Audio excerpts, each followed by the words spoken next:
Japanese onomatopoeia is a very unique part of the Japanese language.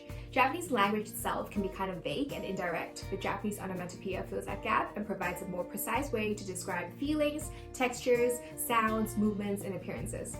There are thousands of Japanese onomatopoeia, and today I'm going to show you 25 of the most commonly used Japanese onomatopoeia that you can start using right away. There are 5 types of Japanese onomatopoeia, and first we're going to look at giseigo, which is to describe sounds and voices. To describe the sound made by a dog, it's wan wan, which is similar to the English woof woof, whereas for cats there is nyan nyan, which is similar to meow. There is uhuhu, which is to describe a small smile or a small laugh.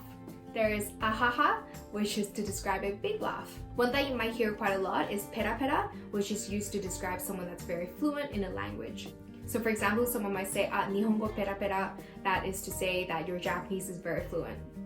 Okay, and then there's gyongo, which is used to describe sounds made by objects or the nature. A commonly used onomatopoeia to describe the rain is zaza. It's used to describe heavy rain. Another one is byu byu. It's used to describe strong winds.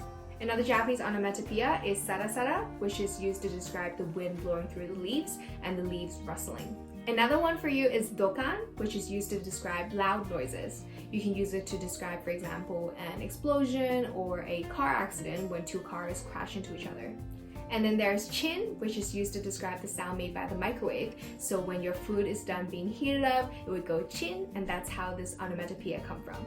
I know I'm going through this Japanese onomatopoeia very quickly, but if you want my examples, you can check out the description box down below. And then there's kitaigo, which is used to describe a certain condition or a situation. There's kirakira, which means shiny. You can use it to describe, for example, the ocean under the sun. It's kirakira.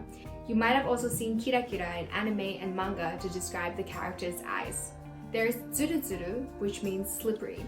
When it's raining outside, you can say that the ground is zuruzuru. There is fuwa, which means soft and fluffy. You can use it to describe, for example, a plushie, a bed, or a blanket. There is kuchakucha, which means messy. You can use it to describe a room that has things everywhere, and you can call it kuchakucha.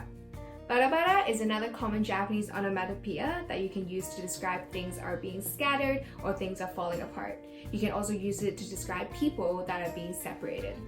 If things are everywhere in a room, you can call it barabara, or if a bag is falling apart, you can also call it barabara. If you want to find out more about the Japanese language or Japan in general, make sure to subscribe and press the bell notification. Okay, there's gyogo, which is used to describe movements. Uro-uro is used to describe the action of aimlessly wandering around. So if there's someone in the area that's just hanging around, you can say uro-uro. There is gun-gun, which is used to describe something that's being carried out steadily or in order. So you can describe the soldiers of an army, gun-gun. There is bata-bata, which is flapping. So you can say a duck is flapping in the water. It will be bata-bata. Or if a kid is jumping around in the rain and splashing water on the ground, it would be bata-bata. You can also use bata-bata to describe an action that's done rapidly and quickly. So for example, if someone's doing their work really quickly, you can also use bata-bata. There is noro-noro, which is used to describe something or someone that's slow. So for example, you can describe a train that's going slowly, noro-noro, or someone that's slow. There's boto, which is used to describe somebody that's vacant or absent-minded. For example, if someone's standing off to the side daydreaming, or if someone is drunk or very tired, you can use boto. If you're interested in finding out more about the commonly used Japanese slangs, then make sure to check out this video over here. And then we've got gijogo, which is onomatopoeia that describe feelings. There's ira-ira, which is very commonly used to describe the feeling of being annoyed or irritated. So for example, when someone's bothering you or something's bothering you, you can use ira-ira. There's uttori, which is used to describe the feeling of fascination. So for example, when you see something that's extremely beautiful, you can use uttori.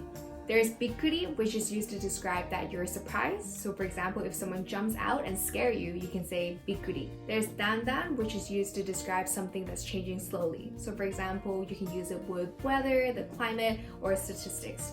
You can use dandan to describe something that's getting better slowly, getting worse slowly, increasing slowly, or decreasing slowly. And then there's nico nico, which means smilingly. You can use it to describe somebody that's smiling or even an animal that's smiling. Let us know in the comment section down below which ones of these onomatopoeia is your favorite, and if you have any recommendations for us, make sure to leave them down there as well. Thank you for watching. We have new videos about Japan coming out every single Thursday, so make sure to subscribe and press the bell notification. See you next week.